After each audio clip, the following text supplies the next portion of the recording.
What's up, guys? Just bringing you the final part of our Oregon State ebook here, and this is really going to be where you go from a 6-win gauntlet player to a 9 or 10-win gauntlet player, or go from winning a national championship, one every 2 or 3 seasons to winning basically every season. It's going to be in the red zone, right? Biggest thing in college football 26 this year, or just football games in general, is scoring 7s, not 3s in the red zone, and that can be difficult. So, how do we do that? So the first thing we want to talk about is what are our plays. So I have a few ones I really like in the red zone. I'm kind of giving you guys a big breakdown here. The first thing I want to talk about is passing plays, and then we'll get to runs in the second. Let me just put the ball in the red zone here.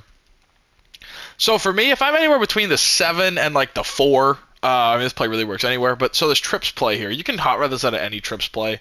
I just like calling read wide corner because it has a stock flat to triangle, but you can just hot route the flat like I just did right there. It doesn't matter at all. But what we're going to do here, this beats zone or man coverage. We're going to put our outside guy on an in route.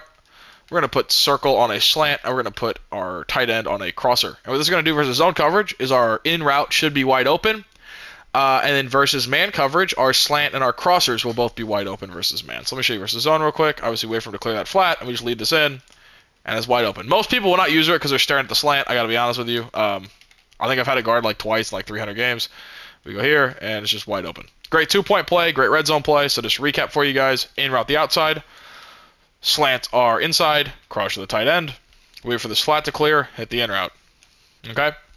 That's versus zone. Versus man, let me just show you guys real quick what you're looking at. So you guys are like, oh my god, somebody called man coverage and I was bagged. Did mid blitz. In slant crosser. Same route concept. Let's look at it. Okay, our crosser decided to win here. He stopped running that time. That's great. He got bumped. So that was a really terrible example.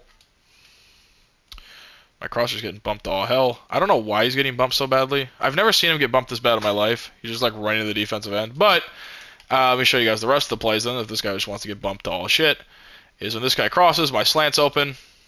Try to throw an accurate pass. This slant will get open basically every time versus man coverage here. We see here he clears, slant, touchdown. All right, I read slant's first read, and then sometimes I will tell you this: the in route can still get open. Like right there, he didn't, but he can sometimes. Still touchdown. So that's gonna be really our passing play. I do have some running plays I'll show you guys. But my quarterback is tired since it's practice mode, so I may back out and go back into practice mode for those. So last passing play here is still corner strike. Who'd have thought corner strike's great no matter what? Man versus the zone, doesn't matter. Let me call man first. We're going to block our running back. We're going to stem down our corner out as we know we do all the time. We're going to put our point man on a slant. That was a mistake. I snapped the ball too fast. Then we're going to put our tight end on a zig route is what we're going to do. So let's again stem down the corner, slant our point man, tight end on a zig, smoke screen the solo, block our running back. Okay? And what this is really going to give us is we know this stem corner is very hard to guard, so that's our first read, and then it's just slant and zig. So this is versus zone. Let's say the corner out's not open. Okay, that was man coverage. I lied. I forgot I called man.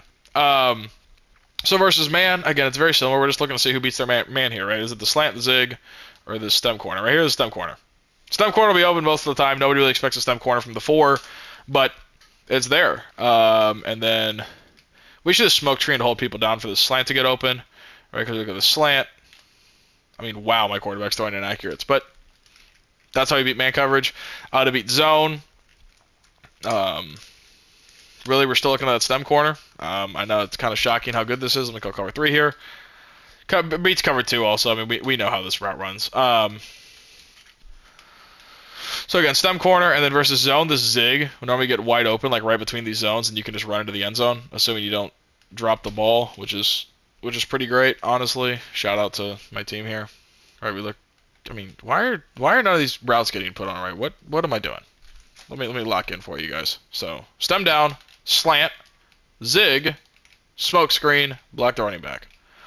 And then we're going to look for, obviously, the stem corner, but we're looking for the zig right here, where we're going to catch it and kind of just run to the end zone. Great zone beater. Really, I would say the slant doesn't get open a ton versus zone. It can be as like a last resort. Really, the read is stem corner, which is open. If not, we hit the zig, and we hope our tight end breaks a tackle or 2 or just gets like 4 yards. So those are really our 2 pass plays. Just to recap, it's going to be corner strike and then the trips play that I just covered earlier. Now, I'm going to back out and then show you guys the QB runs just because Yeah, I don't want to do a quarterback run to the dead quarterback. It's very slow. Kind of what happens when you record a whole ebook in one sitting. Your quarterback gets sacked a lot because it's practice mode. So quarterback runs are really good in the red zone. I'm just gonna be honest. It's how I score a lot of my points when I'm at like the 4 or the 5, right? Just runs in general. So let me show you guys our first quarterback run is gonna be at a spread Y flex, and in here we're gonna see QB zone. Now I'm gonna call. I'll show you guys man and zone. I'm just gonna stick in double mug because it's a pretty defense a lot of people play. You really want to run this to the wide side of the field just for spacing, but I'll just put it here. And what we're going to look at is kind of just to break this thing all the way outside in QB zone. What you want, if you're like the 1, you can try to break it up the middle, but we just want to see, is this end blocked? So right here at the end, like kind of like was just keeping outside leverage. If we see that, just kind of cut up the middle here, and you can get 2-3 yards, right? Because again, we don't need to score touchdowns. We every single run. Right, you can kind of cut up the middle too. So this is a really good QB run here. We're just kind of reading this outside guy. If he doesn't get blocked, we cut up the middle. If he gets blocked, we run outside. Like right there, he kind of gets stuffed by the running back. He didn't get blocked right, but shot worked the first time, and then we come down here and we're kind of, he's falling forward every time 2 yards. So if I run that, let's say now I'm at the 2, right? Okay, let's put the ball like here. Okay, well I got it to the 2-yard line. Now I kind of just run and Superman jump, and now I score. Right, you don't have to score every time from the 4. So it's gonna be QB zone. I will tell you the biggest tip I can give you guys is to use that Superman jump. And just let me go back to QB zone to show you guys. The way you do this is once you get close to the red zone, all you're gonna do is while holding sprint, hold square to dive, and you're here, and then we see how he just jumps way higher than a normal dive. Let me show you normal dive, right? I cannot show you normal dive. It won't let me do it. But I mean, you guys know what normal dive looks like. See how much higher this guy's jump right here, and it just makes it like impossible not to score. Okay? Big tip I can give you, whether it's a running back, a quarterback, whoever, do the Superman dive. Our next QB run is going to be in Bunch X Nasty. Talk to you guys about QB sweep here. QB sweep's a great play. The thing it really kills is zero coverage. If people are ever like in mid blitz, which a lot of people do, simply go. Dang it! No, don't. No. Okay. Have better thumbs than me is tip 1. Tip 2 is going to be get on this tight end right here, motion him to the right side, the side that you run the ball to, right? And then as long as this tight end has, all he has to do is block that defensive end, and it's a touchdown. Right, you see how he kind of gets blocked, you just run outside. Because everybody crashes in. Here's what it looks like without it. The defensive end kind of just like pancakes the receiver, and you're kind of fucked, right?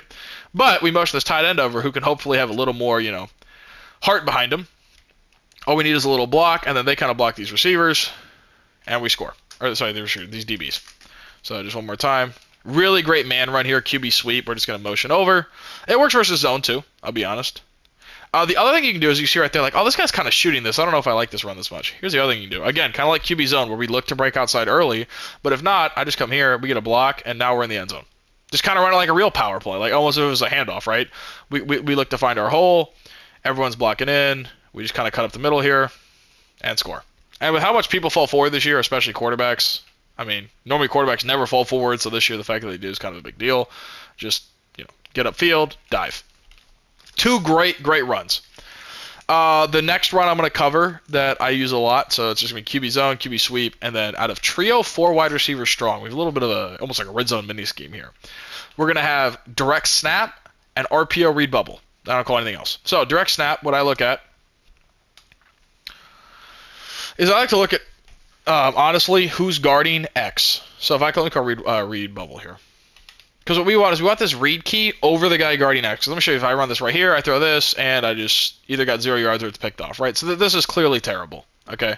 But when I see this alignment, I'm going direct snap, and we're trying to get up the field here, stiff arm, dive, something like that. Like I said, dive. But direct snap's great. You can even break it outside if you really want to. Just trust your line. I mean, direct snaps are so hard to guard this year.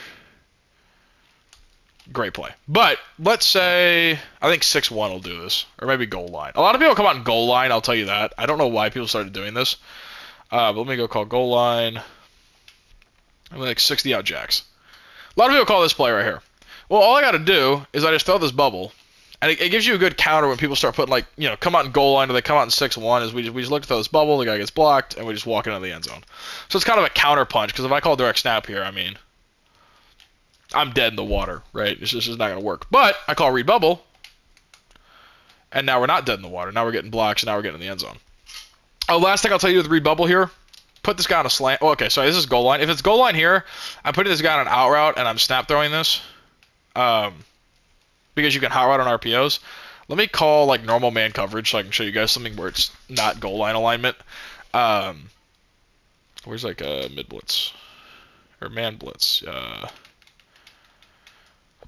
don't know what's a good play for this. There's mid blitz, whatever.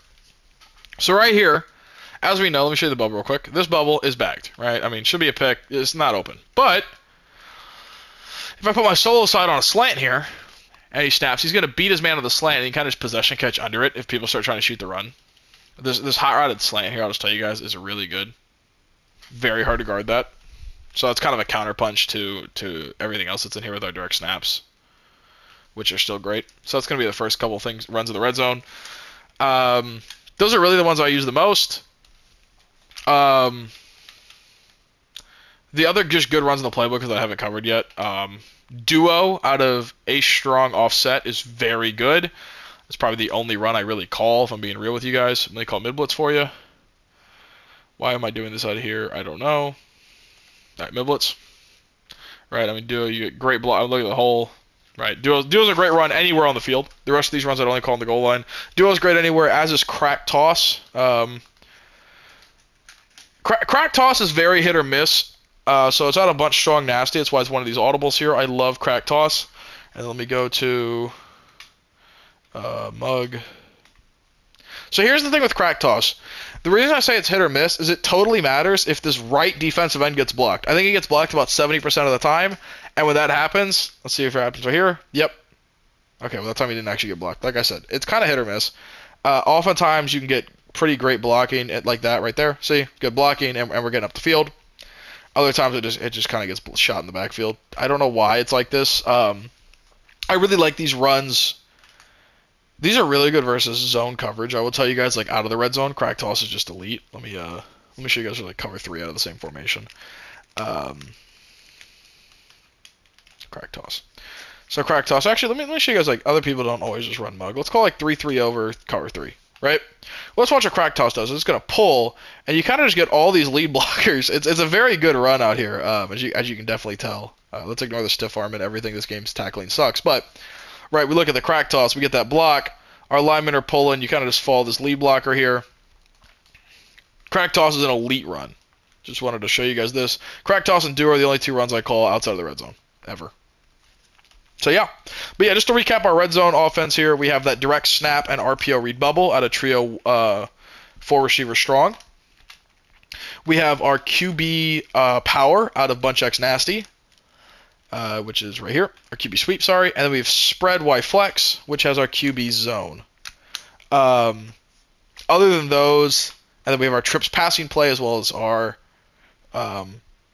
corner strike red zone play. The only other thing I would tell you guys to ever run, if you call Y off trips nasty, kind of little thing. Read Y flat. A lot of people call this RPO. Great man killer. If anyone's ever in man coverage, I mean, it's not the red zone, but I'll show you guys. I mean, great man killer. What happens is the guy manned up on the tight end here, right? The safety's going to get blocked by Lemon, and then the guy that guards Lemon just does nothing. He just kind of dumps out. And we're off to the races. So that's a good one, especially it's man coverage. A lot of people will predict this, though. This is a very predictable RPO because it's been very popular for a few years now. But just something to include. And then if you ever I don't want any of this gimmick stuff, let me just, pound the ball down their throat. That's fair. I do that occasionally. We're going to come out in single back. You want single back you off. And we have a halfback stretch here that's pretty decent. Let me call I'll show you against versus goal line. Let me call 60 base. Right? I just kind of run to the weak side. See where my holes are. Get a yard or 2. It's a decent stretch, I'll tell you that. It's not great. Obviously, we're playing versus goal line here, but we're still getting a few yards of pop. So versus other formations, it'd probably be better than goal line, but it's a good stretch. That's where I would say to go for stretch, just single back you off. So yeah, I hope you guys enjoyed the little red zone breakdown. Not a lot of plays. Don't get too cute with it. A lot of runs. Read Y corner for our trips play or our stem down corner. And then don't forget to do that Superman dive at the goal line. Yeah, I hope you guys enjoyed, and the defensive ebook should be coming out probably in the next few days here.